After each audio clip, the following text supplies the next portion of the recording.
Welcome to the Trent Wilbanks Podcast Show. Yes! Alright. Episode 2. We're going. We're live. We're hot. Trenton Wilbanks here of the Trenton Wilbanks Podcast Show. I'm very, very excited. We have a wonderful guest with us here today. One of my colleagues, Mr. Bill Fisher. Bill, thank you so much for scheduling time to be on the show today. Oh, you're welcome, man. Thanks for having me. Yeah, absolutely. So, I'll just go ahead and jump right into it if that's all right with you, Bill.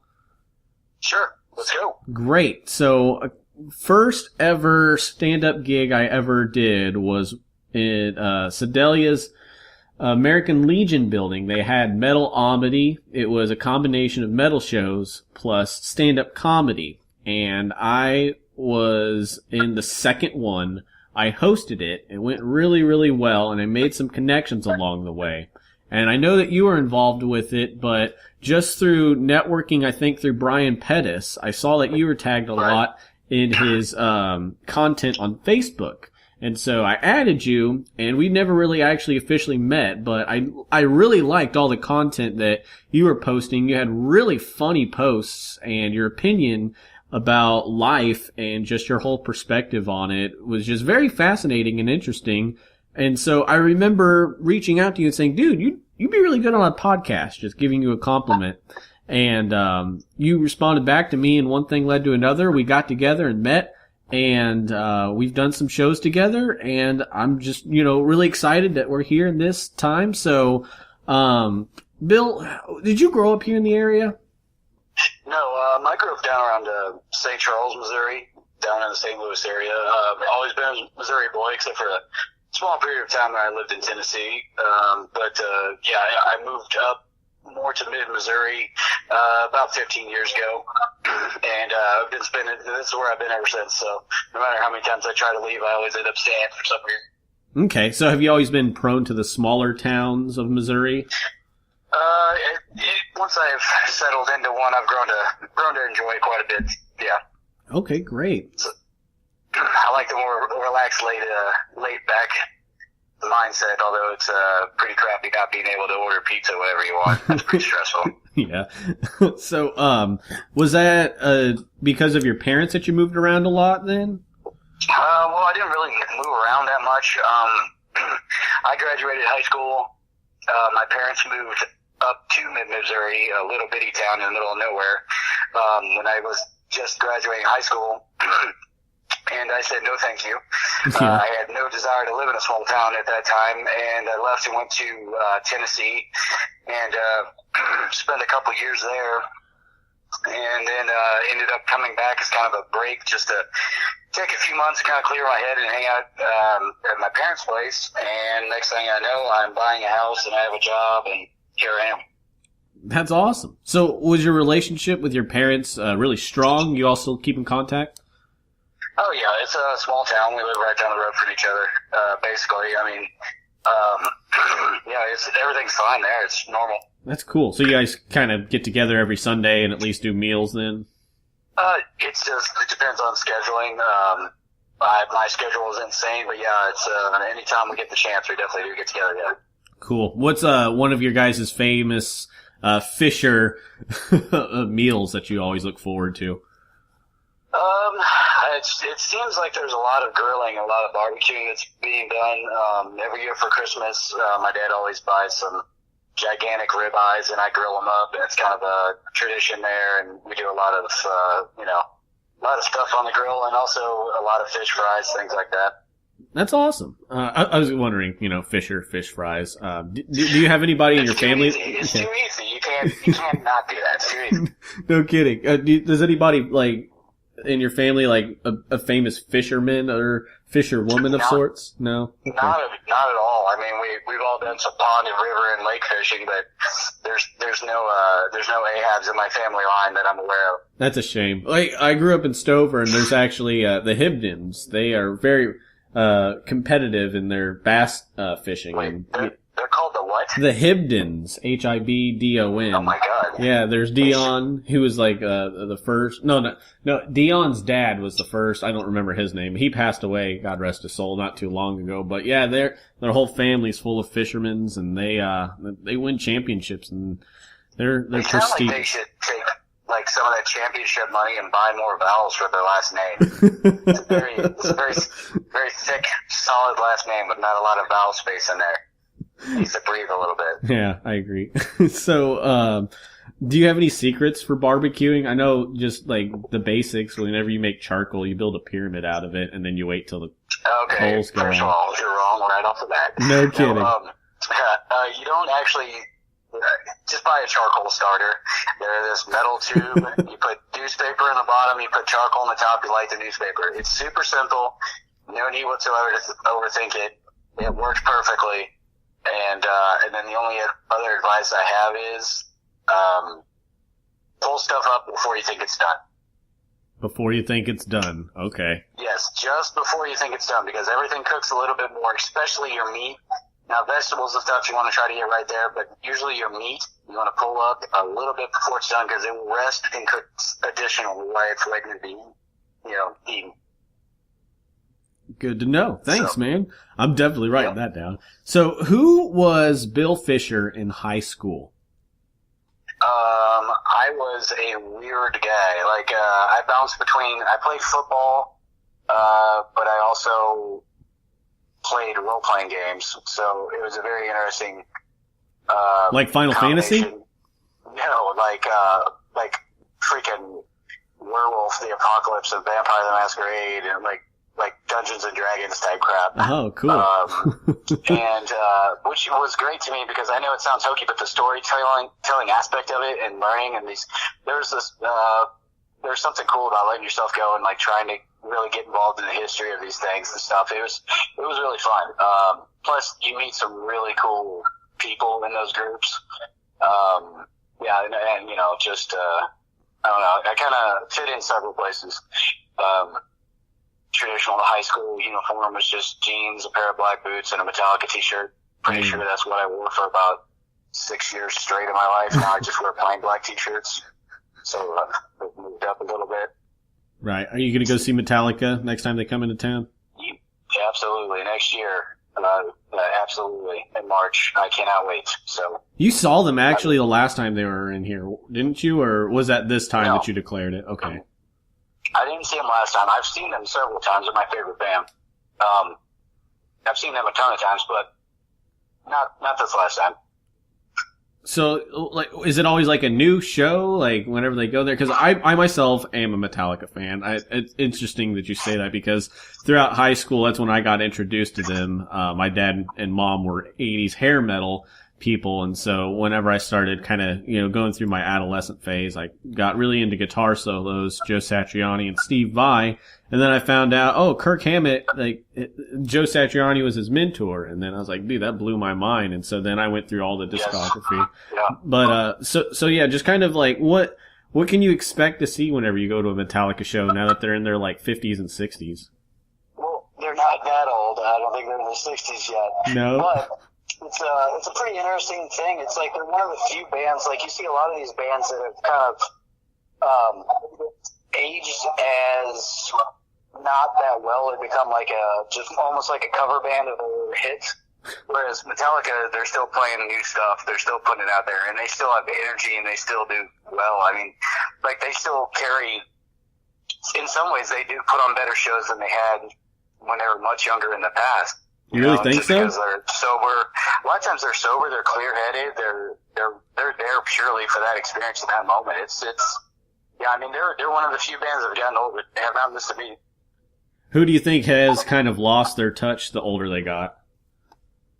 I wouldn't say lost their touch. I feel like that's not necessarily fair, but there's a lot of bands that you would go see, and it's almost like, should they still be doing this? Like, Slayer's packing it up, in my opinion, at the right time. Right. They're getting to the point where it's like, okay, you can't be 65 playing Rain and Blood. Right. There's several bands like that. A lot of the best bands that people finally remember burned out before they sucked. They broke up before they sucked. Right. but you know, you guys, there are a lot of bands. There's a lot of bands. Like I said, I don't necessarily want to burn anybody down. Right. But there are a lot of bands that I've went and seen where I'm just like, wow, they're just kind of going through the motions now. Right. You know? Take a hint, Poison, and freaking not But on the other hand, Def Leppard. As long as the tickets sell and people go see them, who cares? As long as people are there, people are happy. Who the hell am I to tell somebody they can or can't perform? So right, exactly. Yeah, if people want to go see him, by all means, do it. So, at what point do you think that they should pack it up and say, you know what, this really isn't working out like we want it to? Is that, you think it's a money thing, or do you think it's no? Okay. Here's my opinion. Okay, if you peak and you hit those arenas, right, and you're really out there, you're doing the 25,000 seaters and you're murdering it, right? And then your ticket sales goes down and you're not on the radio and you're not everything else. And all of a sudden you find yourself in a 2,500 theater, which tons of bands would kill to play a 2,500 seat theater. And you find yourself playing there and you have a bad attitude about being there. You're complaining about the size of it or blah, blah, blah. That's when you hang it up. When you've lost your love for what you're doing, that's when you should hang it up.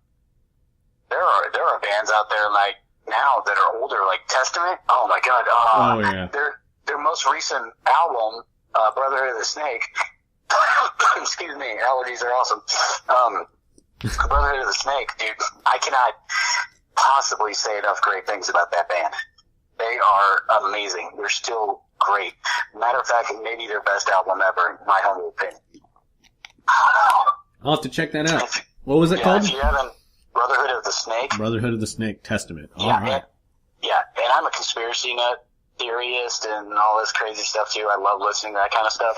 And the whole album, or not the whole album, most of the album is about the Brotherhood of the Snake, which I don't know if you've ever heard of it, but no. I won't go down this rabbit hole, but it's basically this conspiracy that in the Vatican's walls, like there's this information about this Brotherhood of the Snake that actually created human beings and guided us for our own good down a certain path, and it's this whole thing. Like, I can't even begin to get into it, but if you want to lose your mind for a little bit, go down that path. The Brotherhood of the Snake. It's a very interesting story. Does Joe Rogan do anything about that? I've been listening to him a lot lately. Yeah, I know Rogan's touched on it.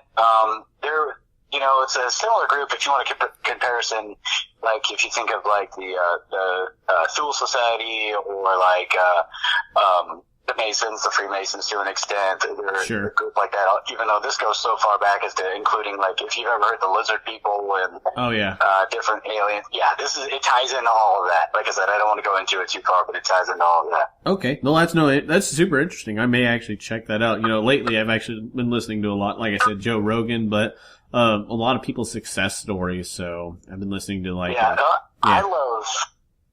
the reason I love Rogan so much is it's kind of like it's a bullshit free zone. Yes. Where like there's not a lot of room. He just doesn't let you have excuses. And he's like, he's not a guy that'll beat you up about failure, but he won't let you have excuses either.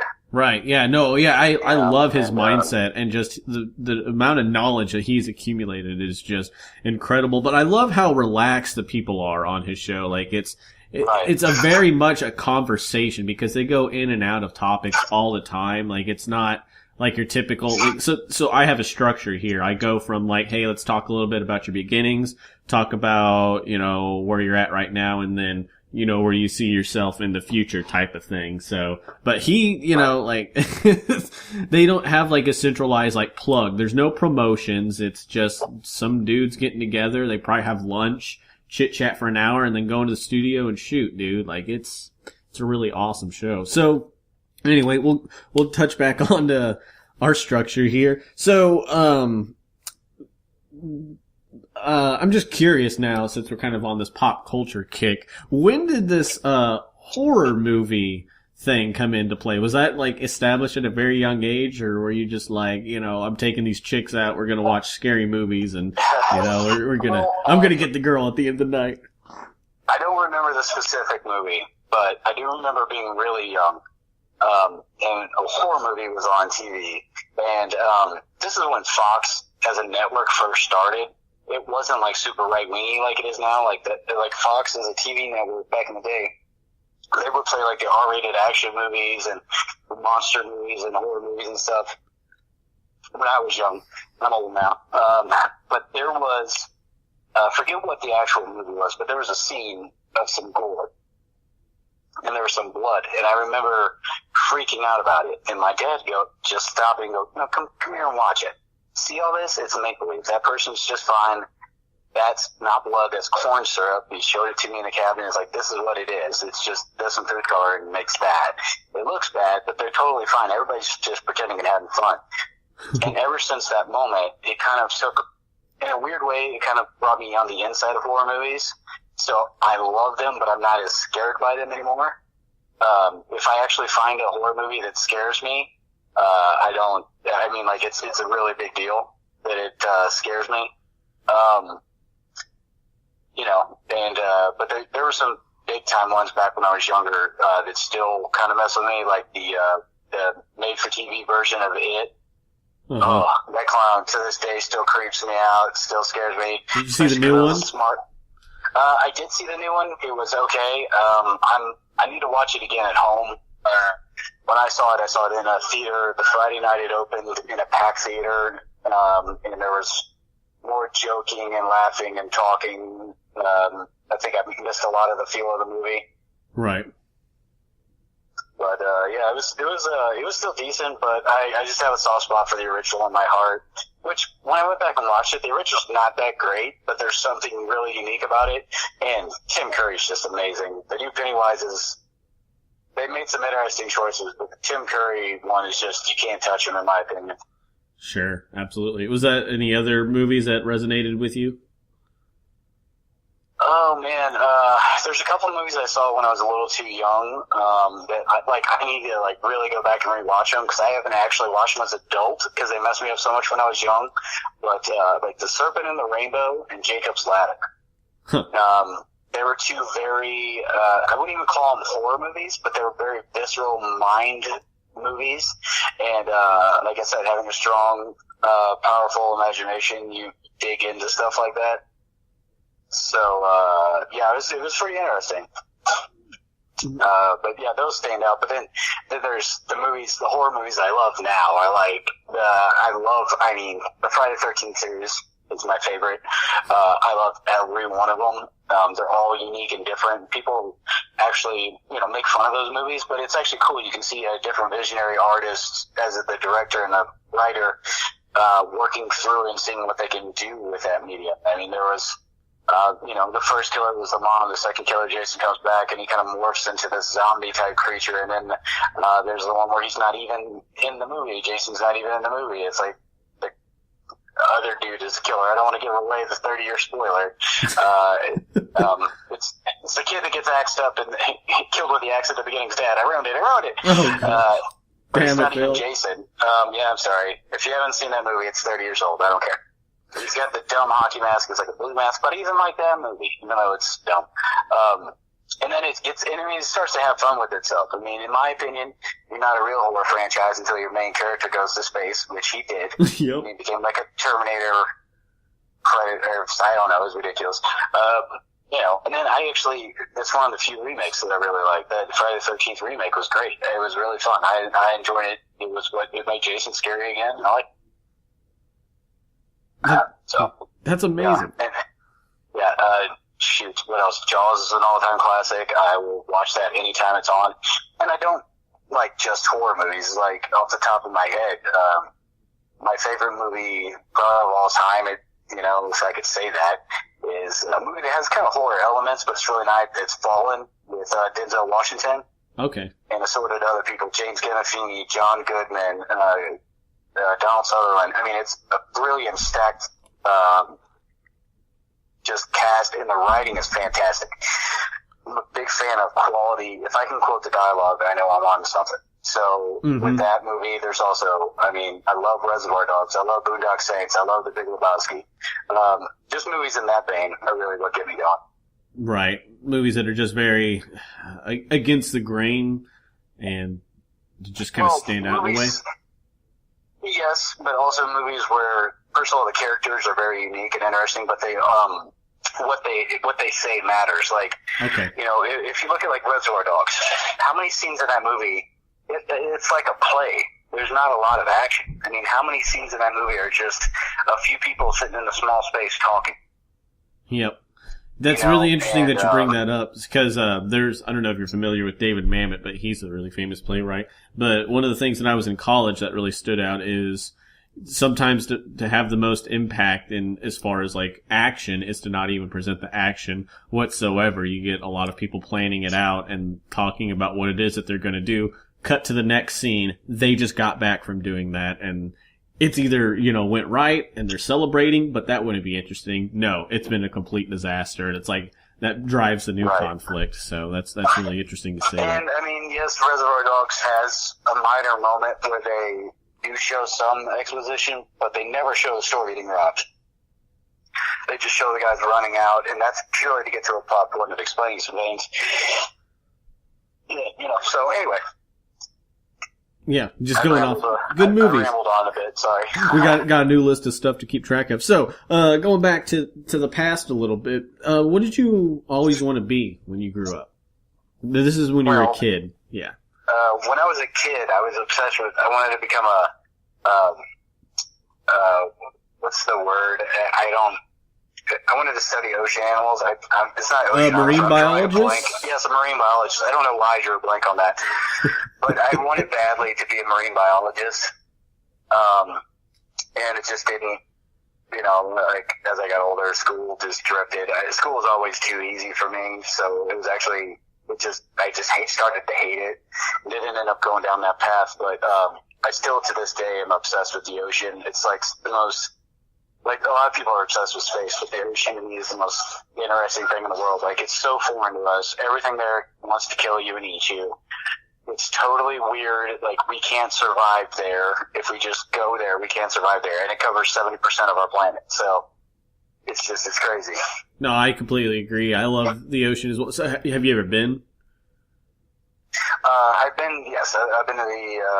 I've been to the coast, the Pacific coast, actually where they filmed the Goonies, and I didn't even know that until the end. But I've been to the Pacific Northwest coast, and I've also been down to the coast in Florida a couple times. That's amazing. See, I've only just been to Florida. I think we were on the Orlando side, and then I went out to Santa Cruz, California, just within my lifetime. But it's a very peaceful yet overwhelming experience of just, I don't know, looking over the horizon and just thinking, like, I can't even see the end of this. But Well, there's one so thing I much love- activity under there. Yeah. Well, one thing I love about the ocean is, man, if you're ever really inside your own head and you're worried about your little bullshit problems, because that's what all problems are. It's just little bullshit, and you get to the point, like, it's either going to work itself out or not. You're going to figure out a way around it or not. But at the end of the day, every problem is just little bullshit in your life. And when you look at something as big as the ocean and realize, in a good way, how little your bullshit matters, it puts it all in perspective, and to me, it helps me be able to focus on the stuff that really matters and what's really important. Absolutely. So, kind of tying into the present now, because, you know, the past is great. We could talk about the past all day and how great it was, but now here we are in the present, and if you want to determine your future, it all comes down to now. So I know that you're really passionate about comedy, so did you always want to be a comedian? Yes, I did. How did you know? Well, it was weird. I was a comedian before I was a comedian in class, and with people and stuff, and a lot of times when you're social in a situation, some people are mean, some people try to be tough. Everybody picks their little path, and it was just easier and better for me to just be funny. Right, and just, I think I understand what you're saying. It's like, you know, we are people, we're put together in situations, and a lot of people just kind of want to sit back and just be wallflowers, and there's something about comedy, at least making everybody laugh, that just kind of unifies people together. It allows other people to have opinions and to agree or disagree, or, you know, you get those inside jokes. So, when did you decide, yeah, this is what I want to do? Well, To be fair, it took some serious prompting from some friends. And then one night I had a few cocktails and there was an open mic and people have been pushing me to just go. And finally I said, you know what, I'm going. I got up on stage. Worst thing I've ever done in my life. Where was this at? I mean, it was, this was actually in Chattanooga, Tennessee. I was working there at the time and, friends were always like, you're funny, whatever. So, of course, I get up there, open mic. I'm hammered. No material whatsoever. I don't even know what I talked about. I just got up there and I rambled. I was drunk. I was loud. I cursed too much. Did anybody laugh? Barely passable. Well, yeah. But really, I kind of fell back on just making fun of some of the people who were there. Because, like I said, I had no material. Like, the idea of creating material. It's actually something I won't say I struggle with today, but I don't necessarily, I'm not like joke senior guy. I mean, I have punchlines and stuff, but I don't write a lot of one-liners. And if I do, I tend to give them away on social media or whatever. I don't necessarily put those in my set. Sure. But anyway, so, you know, it was just odd. It was weird, getting up there. But when I came back and I sat down, I remember going, man. And it was a fleeting thought because, of course, I was hammered. Right. But I remember coming back and sitting down and going, man, I think I could do this if I really just took the time and applied myself. So then I took a couple weeks off, wrote some very rudimentary jokes, still pretty vulgar, pretty goofy, but do you use them still? More jokes. Yeah, more jokes. I had some actual material, did my best to memorize it. Went on stage, you know, with most of them written down on a piece of paper in front of me when I got lost. And then I just did it. And it was better. It was better that time. So I kept going back. Went back a few different times. Who influenced you the most? Like, so the people that were like, they're like, bro, you should do this, man. You're going to be so funny. Are any of them still around? Are they still influencing you in life? My friend Rachel, shout out to Rachel. She was very instrumental, and she still is. She refuses to believe that I'm going to do anything but succeed. But during that period of time, she's about the only one I keep in touch with. It's, you know, moved a few states away. So no, not necessarily. You know, there's some Facebook friends and things like that, but there are different people now that push me today. So, I assume that you've probably done a lot of self teaching in the comedy realm, or did you get lucky and have a mentor or anything? When I started out, I had a few people that told me a few things. And I've always tried to listen and learn from anything that was presented to me, anything I could learn from. You know, and then as I get older, you kind of learn that you learn more about being a comic instead of just, how do I phrase this? You learn more about every step of being a comic than just being funny. Right. And there's a lot of things to learn about how you conduct yourself, how you carry yourself, how you operate and function, things like that, you know. And I've learned a lot about that. I've made several mistakes. I've made mistakes at times where I didn't even know that I was making mistakes until I heard about it later. Things like that. You learn, and comedy is one of those things that you have to learn to do without knowing how to do it while you do it.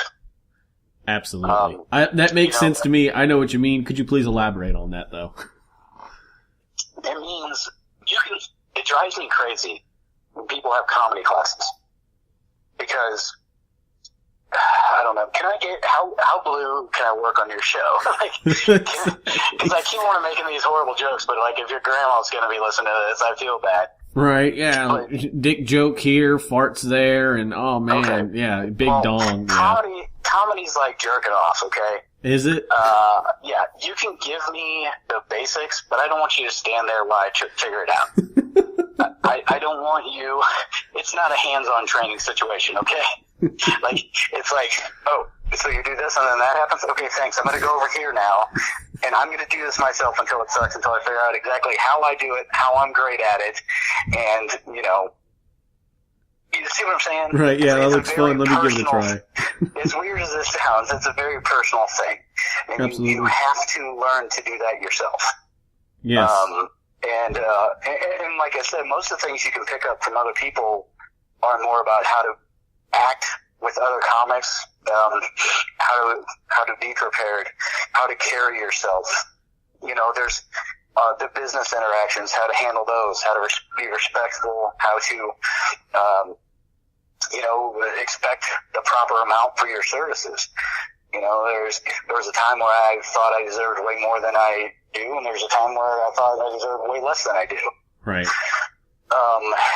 And just you learn from people. You learn that sometimes putting your head down and figuring out what you're supposed to do, going through something, sometimes is way better pay than any money can ever get you. And you have to learn these things. Absolutely. That is so true. I don't know if you follow many of the Kansas City comedians, but there's a couple of boys, Ryan Tricky and Steven Taylor. Do you know them?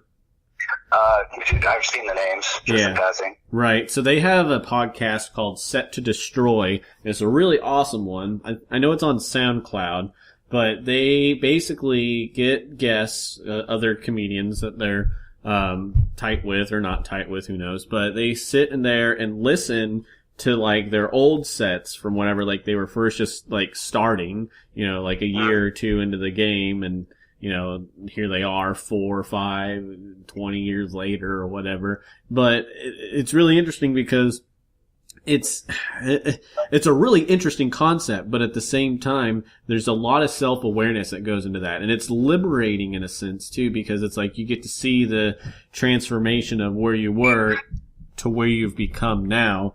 And I think that's a lot of what you've been discussing. So out of all the things we just said, besides self-awareness, what else has comedy given you? It does help with self-awareness, but it also, comedy, it helps you put a microscope on yourself in a lot of weird ways.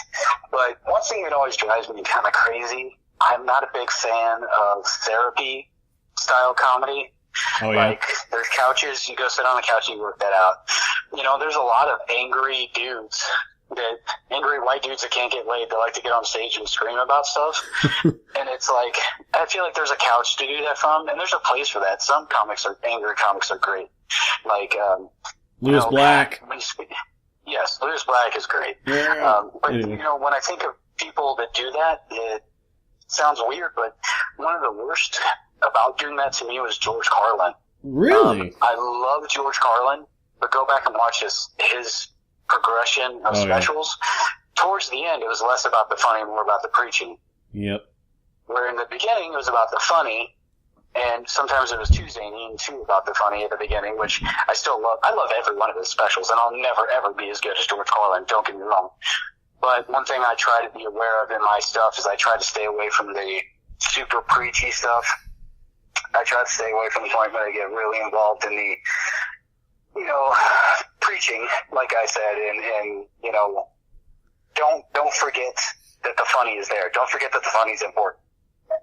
Absolutely, because at the end of the day, like, people are there to be entertained, and there's a lot of things that we could think with. I do myself personally, I do enjoy being entertained and also being brought back down to reality. So I like a roller coaster of emotions in my set. So like, I don't know if you've seen any of like the new Chappelle specials or anything that they got on Netflix. Right. Plug in for that. But I think they're brilliant. I would definitely agree. Like, yeah, Killing Him Softly is probably one of his best ones that he's ever had, if not the best. But but you see a different Dave who's still the same Dave that he's always been. He's just got more experience and more wisdom that he's trying to share with us, but at the same time, motherfucker wants to make us laugh.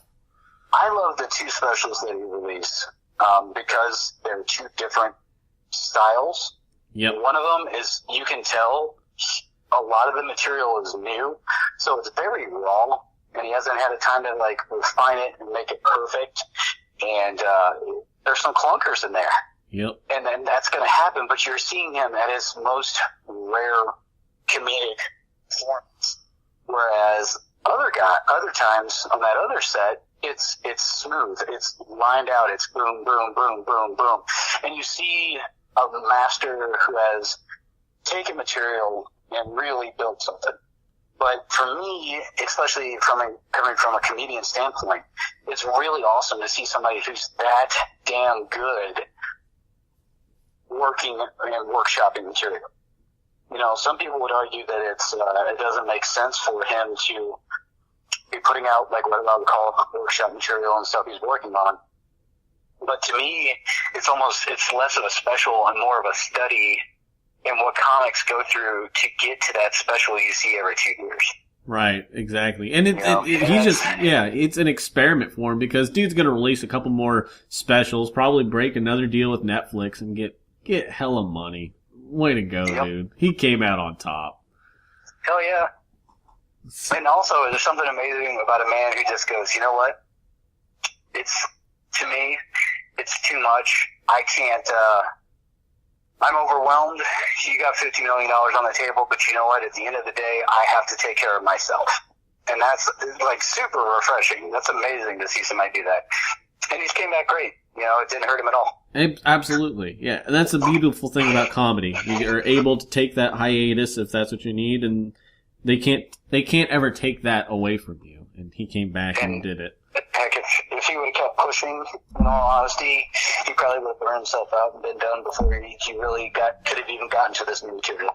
Yeah, absolutely. So, kind of tying back in, you may have already covered this. What's probably your biggest pet peeve in the comedy world? Oh, in the comedy world or in real life? Both. In real life, okay. If you chew with your mouth open, I don't. Like, anybody that chews with their mouth open, if there's room enough for a gun to be in there should be. I feel like that's extreme, but, like, I feel like legally you should be allowed to carry a taser, and if somebody chews with their mouth open, like, you just tase them in the back of the neck. Okay. And they drop. You're allowed to do it every single time. And until they figure out they're chewing with their mouth open, you don't even have to tell them. You just get to tase them. Okay. But in the comedy world, I'm not a big fan of how it can be a little cliquey. It can be a little high schooly. Okay, I know what you mean. And a lot of the people in comedy, myself included, aren't the most mentally stable of folks or well put together. And then all of a sudden, now we're all thrown into this situation. And people get big heads easy, and, you know, we, out in the real world, sometimes we're dorks and we're not popular, and people don't respect us or whatever. Then we get thrown in a situation where you're running a show, or you're whatever. And like I said, I've done this myself. I've been guilty of this myself. But all of a sudden you're running a show or you're doing something and your ego takes over. And you know, in the long run, that doesn't help anybody. You know, that just, and then the rumor spreading, it seems like, you know, when I first started, I really had this feeling that's like, hey, we're all comics, we're all trying to do better, we all want this show to be a success, we all want this to be good because it's beneficial for everybody. And that turns out is just not the case. Yep. Sadly, it's not the case at all. There are people that are so self-destructive in this business. There are people that will show up, get paid to do a show, and just do a crappy job.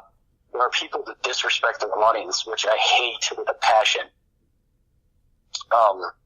There are people that are bad with money. There are people that don't know, they can't handle a heckler and end up ruining the show for everybody because one guy's being a heckler. Instead of either shutting them down or ignoring them or having the management do something about it, they decide to fight and have a big issue. You know, guys that get up there and just yell and scream, guys that are misogynistic, and women, I guess, that whatever the hell the opposite of misogynistic is, towards men. Because it goes both ways. Right. And these people get up there and they're using it as their therapy couch, and they're venting, and they're just, you know, passing attempt at being funny, but really they're just trying to vent their anger and their hostility. So have you seen some of that at like an actual show, or is this like, are we talking open mics here? Really? I've seen some comics be hateful at shows, like, you know, you turn hostile on the crowd, and it's one of those things you have to, okay, if you went to the store and you bought all the ingredients to make a meal, and you cook the meal, and you sit it in front of somebody, and they take a bite of it and it tastes horrible, is that the food's fault? Is that the person's fault? Or is it your fault because you got teaspoons and tablespoons confused with the salt? Right. You have to stop and go, if the crowd's not laughing, I mean, sometimes we're just not right for every crowd. That's fair. But Right. if the crowd's not laughing, you can't just keep telling yourself, well, it's the crowd. It's the crowd. The stupid crowd. And I've seen people do that over and over and over. The crowd's not smart enough, or they're not this, they're not that. I'm like, then go to them. They're paying you to do a job, so go to them and communicate with them. And you know what I'm saying? Right. I absolutely agree. And it's a shame because a lot of people just can't take the fact that it's like, cause that requires responsibility, you know, and it's like what you were saying, like people are thinking this is a friend buddy. It's not who you know, it's what you know, or Yeah. the Well, other and way a lot around. of times people are very ego-driven in this business, and because it takes a certain amount of ego to stand up in front of a crowd of strangers with a microphone and say, hey, I'm fucking important. Look at me. This bullshit coming out of my face about the time I zip my dick up in my pants in a Walmart bathroom at 3 a.m., that's hilarious, and then you need to know about it in your life. And it's like, no, nobody needs to know that. Nobody. And I may or may not tell a very similar story to that on stage. They got laughs, but the point is, if you're not getting laughs, nobody gives a shit about your story. You know, you have a job to do, and when you're up there, you need to do your best to do it. So what's probably the biggest obstacle that you have overcome? Scheduling in the real world. Money in the real world, being able to juggle bills and trying to go down the real road of life, and sometimes you just have to be able to step away from what you're doing. Sometimes you gotta go do shit you don't want to do so you can do what you want to do. Sometimes you gotta struggle through a crappy period of time to get to the point when you can be successful and happy with what you're doing. That message a lot of sounds people are very scared to go to work. familiar. Sorry to interrupt. That message sounds really familiar, Mr. Motivational Speaker. Yeah, but a lot of people, but I try not to, anything I say that's motivational, it's just stuff I've really been through. I'm not trying to be like, hey, you know, Right. I'm not trying to sell you anything. I'm just trying to tell people that, you know, if you have a dream, your dream doesn't die because you hit the pause button. Like, your dream dies when you give up on it. You know, you can always go through the rough part of your life. So when it's overwhelming. So you got 4 kids and your husband leaves you. So what, you find out hell, if your kid's got cancer, or your husband dies, or, you see what I'm saying? Absolutely. Like, all these horrible things can happen to you, but that doesn't mean you can't use those things after you survive and you get back through them and you come out stronger. And now what? Guess what? You're a grown person. You've grown. So that opens up all these new windows for you to go down, all these new paths for you to learn and put that into it. Like, you know, I never stop trying to be funny and make people laugh. I may not be on the stage, but I never stop trying to be funny and make people laugh. You know, it is one thing that drives me crazy in this business. Most comics, not all of them, but most comics are scared to go to work. And I don't mean work on their comedy or creative things. Most comics are scared to go to a job. Yeah. Sometimes you got to go to a job you hate, put your time in, so you have the free time and the money to go after your own dreams. And if you're too good to go actually work a real job in order to chase your dreams, in my opinion, you don't deserve them to have come true. Not everybody has to do this. Everybody's situation is slightly different, but you know, how do you expect to be a good comic or a good musician or a good writer or anything if you don't go out and live life? And a big part of living life is to go through shitty things. A big part of living life is to go into a job that you fucking hate for 8, 10, 12 hours with bastards that you want to punch in the mouth as much as look at because the rent's due. And until not everybody has to, but in my opinion, most people, until you struggle through that, no amount of actual success are you going to appreciate. You're not going to feel like when you get to the nice hotels and you're doing, 30 or 2,500, 3,000 people in a theater, and as a comic, you're murdering it. You get the Netflix special. You got all this. How are you going to appreciate that if you don't remember the time when there were 4 people at the open mic, 2 of them were drunk, one of them had to deal, and the other one got up and left? Right. I don't know. I'm rambling. Sorry. No, dude, that was gold, because it's so very true, and I think a lot of people, don't know what it is that they want in life, and so they just kind of give up and settle for mediocrity because they've just gotten so comfortable by giving up on their hopes and dreams. Because I think that growing up in the education system that we have is also partial to blame, as far as don't think too big and, get realistic, shrink down your goals and dreams, decide now what it is that you want to do for the rest of your life. Right. They don't understand that just because you have to be able to provide for yourself and your family or whoever it is that's in your inner circle, you still have, I've actually done the math. I can't think of what it is right now, but I think there's so 24 hours, 7 days a week. I don't know what that is. I'd have to do the math, but I think it's 156 hours. You work 40 hours a week, and then take that minus, let's say, 8 hours. Let's say we all get 8 hours of sleep a night, times 7, that's 56. So 56 minus 40, I don't know what that is. 156. So minus 40. There's still 60 hours. Math, yeah, honestly. I know. Right. So anyway, there's a lot. 60 hours. There's still 60 hours throughout the week that you could be devoting to achieving your goals and dreams. And even if it is just going out to that open mic one night, or spending 30 minutes a day writing or freaking crocheting, whatever it is that you're passionate about, but you just see so many people give up on their passion, and I think you just really, really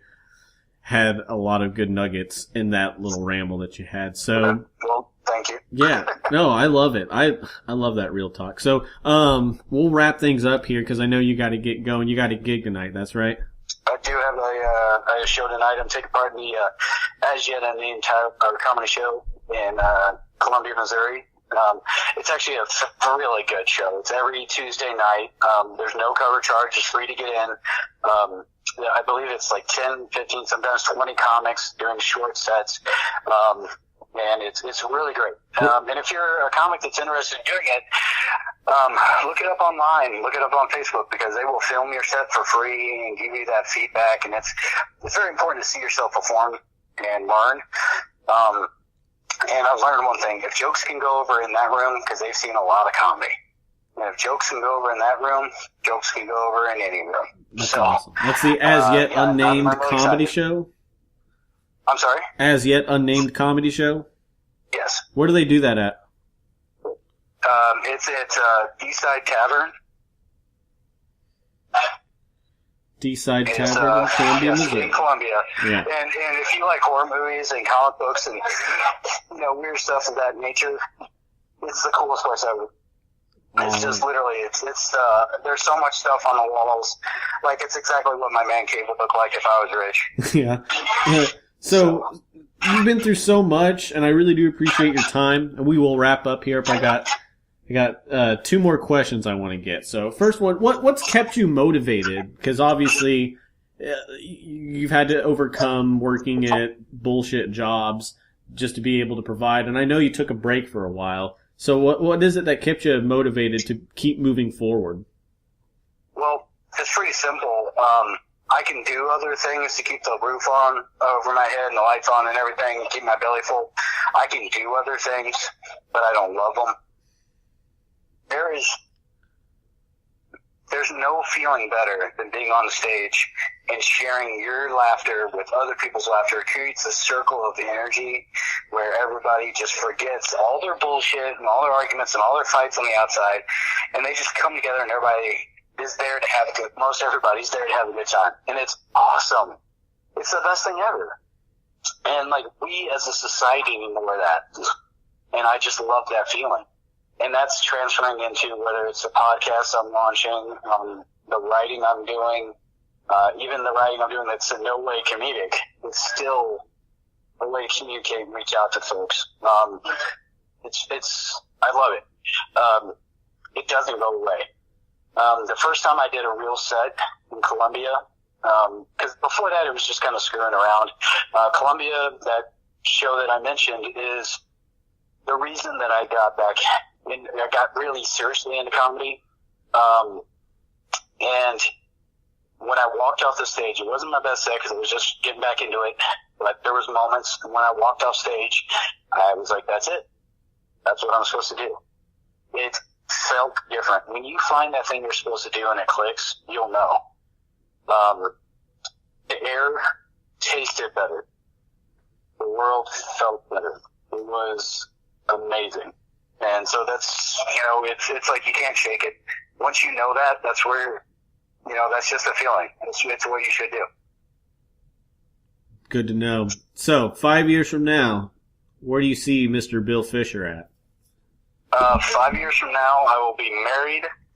I will have 5 years paid off on the mortgage I'm about to sign. There you go. And I will be happy, and I will be working. After that, I don't know. But I do know that I'm not going to quit. I'm not going to give up. I'm not going to stop. I do know I'm not going to lose the love and the feel for this. The podcast are launching soon. As crazy as it sounds, at the same time, I'm involved in 4 different podcasts that are being launched. Can you talk about those? Sure, absolutely. The first one, which is pure unfiltered me, I call it Bill shit as opposed to bullshit. Bill shit. Yes, it's going to be me reviewing things and then just kind of going on a rant, kind of like what you heard earlier, about whatever topic gets my attention that month. So I'm going to review music, movies, anything of that nature, books, comics, anything. It just gets that I indulge in that I want to review. Just to kind of bring people into what I'm into of wide variety of ranges. So it's a very me-centric podcast. And that's also where I plan on interacting with fans for my comedy, having folks, message me. I answer questions, things of that nature. My next one that I'm involved in is going to be the Real Rebel podcast, similar to what you're doing. It's going to be me hunting down other individuals, people that I'm friends with, people I know, people that I've heard of, that are doing things their own way. People that are going out and saying, hey, I'm going to start this company. I'm going to do this or that. But they're doing it in a real way that's unique and different to their own way. I have a ton of friends that fit into that, and I can't wait to go down that path. The third one has yet to be named. It's with my future stepdaughter. She's 11, and we are going to be viewing internet videos, and we are going to be discussing hip, cool things the kids are into these days, and she's going to be explaining it to my old dumbass and trying to make me understand the dabbings and the new things and dabbings and Tinder and daggum swag. Yes, the slag. I believe it's slag. I don't know. Anyway, so she's going to talk to me about all that stuff and let natural comedy come from there. And then the final is with my girlfriend. She is a licensed massage therapist, and so she's just going to massage you, and you're going to record your walrus noises. Not at all. No, thank you. That's our walrus noises are just for ourselves. Thank you. Okay. No, but what she is going to do is show my sometimes out of shape, big fan of beer and bacon self. The benefits of yoga, of massage, of self-care, taking care of yourself. And of relationships, because we're both fairly volatile people, her and I, and how we overcome things, and not just crumple and quit and end a relationship in the face of adversity, how we've struggled and fought through things, because when you find love, it's worth it. And, not to sound hokey, but, and to go from there. So, that's basically... And that's one's yet to be named as well too. I'm still waiting on name input from those two. Right. No, I don't have any ideas, but those sound really awesome. I mean, shoot, I was trying, I think if you're just waiting for a name to get it going, by all means, just do it. Right. The name will come because, this is the Trenton Wilbanks podcast show. I really wish I could have said there's a cool story behind it, but there isn't. It's literally just that's my name and this is my podcast and this is the only one I got going so far. So, but those sound really interesting. I'm definitely excited for when those come out. Right. So, thank you, man. I'll definitely, they'll be all over my social media and how to, get a hold of them. So, and I also believe I have a script or two in me, and I have, definitely some serious short stories, if not a novel or two in me. I never want to be an author, but I'd love to be a writer. You know, I don't want to be Steinbeck, but I sure would love to be Stephen King. See what I'm saying? Right. What about Dave Barry? I do like Dave Barry. The movies based on his stuff is great. I've read a lot of his books. He's hilarious. Absolutely. So one other thing, so a little bit about my history. I did speech and drama, and my very first piece I ever did was called Kick Me. It was a story about a high school or middle school kid, I don't know, some kid he got bullied on, but he goes to like gym class and it's like a day that they play dodgeball, and he just so happened to wear this like underwear that his mom had stitched for him. Really embarrassing, traumatic story, got beat up and crap. But it was by Paul Feig, who's, you know, F-E-I-G, kind of sounds like fag, but Paul Feig actually has directed several episodes of The Office. He did Bridesmaids and a lot of the Melissa McCartney, I think is her name. Like he does a lot of stuff with Ghostbusters. Mm-hmm. Yeah. So he's done a lot of really, really cool stuff. But yeah, he's got a lot of great material out there as well. So I don't know. It just made me think of that. Sorry to interrupt. Hell yeah. No worries. So, but anyway, that's really all I got. Is there anything else that we need to know, Mr. Bill? No, that's it, man. I'm just excited to hit the road and really dive headlong back into the world of creative enterprise, man. Awesome. I appreciate you having me on here. This is a great starting point for me to begin my journey back, but I promise you it's just at the beginning, and this time it's pedal to the metal. There's no letting up. So yeah. Appreciate you giving me the asking me to come on here and be part of what you have grown too, man. Dude, this has been exciting. I really appreciate your time. Bill Fisher, everybody, where can people find you online? It's right now the Facebook page is being revamped with just Google Bill Fisher, comedian Bill Fisher, or look it up on Facebook. It'll be there. The other web page is currently under construction. That's going to roll out right about the same time as the podcast. But yeah, man, I'm out there. Trust me. Just look it up on Facebook. I'm easy to find. Bill Fisher, everybody. Thanks again for coming on. Thanks, buddy.